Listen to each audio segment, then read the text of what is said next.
오늘 초월드에서는 미국 베산트 재무장관의 인터뷰 내용들 중 핵심을 전달해 드립니다.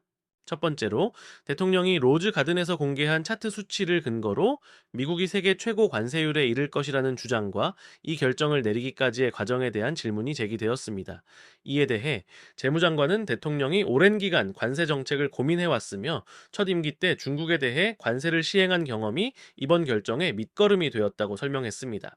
다음 질문에서는 상호 관세 산출 방식에 대해 상대국의 관세율, 비관세 장벽, 통화 조작, 불공정 보조금 등 다양한 요소를 고려해 계산되었다는 점이 지적되었습니다. 이에 대해 베산트 장관은 USTR가 축적한 방대한 데이터와 4천 건 이상의 소송 승소 사례를 들어 계산 방식의 신뢰성을 강조했습니다.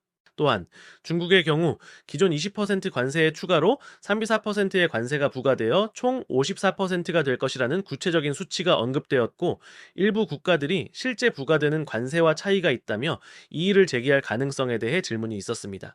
답변에서는 이러한 데이터의 탄탄함으로 법적 도전에 견딜 수 있다고 설명되었습니다. 자동차 산업에 관한 질문에서는 외국산 자동차의 자정부터 25% 관세가 적용되는 점과 이로 인한 시장 급변 우려가 제기되었습니다.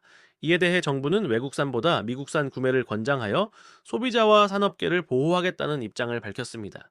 동맹국인 캐나다, 멕시코, 한국, 일본 등에서는 관세 부담에 대한 우려가 제기되었으나 그 답변에서는 이들 국가들도 과거부터 미국의 관세를 부과해왔던 만큼 동일한 기준이 적용되어야 하며 미국산 제품 구매를 권고하는 메시지가 전달되었습니다.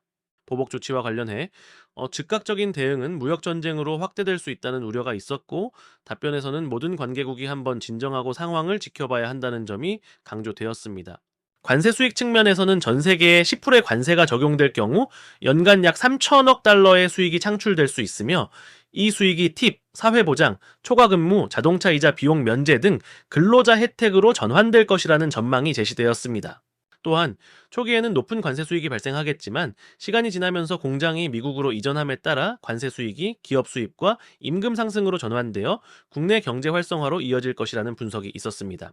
증시 개장과 관련해서는 단기적인 주가 변동은 예측하기 어렵지만 장기적으로는 경제의 근본적 펀더멘털에 의해 시장이 안정될 것이라는 의견이 제시되었습니다. 또한 정부 지출 축소와 민간 부문의 일자리 증대가 단기적 가격 상승 우려를 상쇄할 수 있으며, 관세 정책은 무역 불균형 해소와 미국 내 산업 구조 조정, 근로자 혜택 확대를 위한 전략적 조치로 평가됩니다.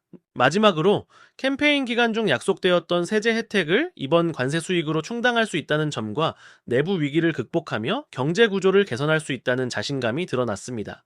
종합하면 이번 관세 정책 관련 인터뷰는 단기적 충격을 감수하더라도 장기적으로 미국 경제의 발전과 구조 개선, 무역 불균형 해소를 도모하기 위한 전략적 시도로 평가할 수 있습니다. 이상으로 한 관세 정책 분석을 마치며 오늘 내용이 여러분의 이해에 도움이 되길 바랍니다. 초월드였습니다. 감사합니다. 그리고 매수 매도 추천 아니니 주의하시기 바랍니다.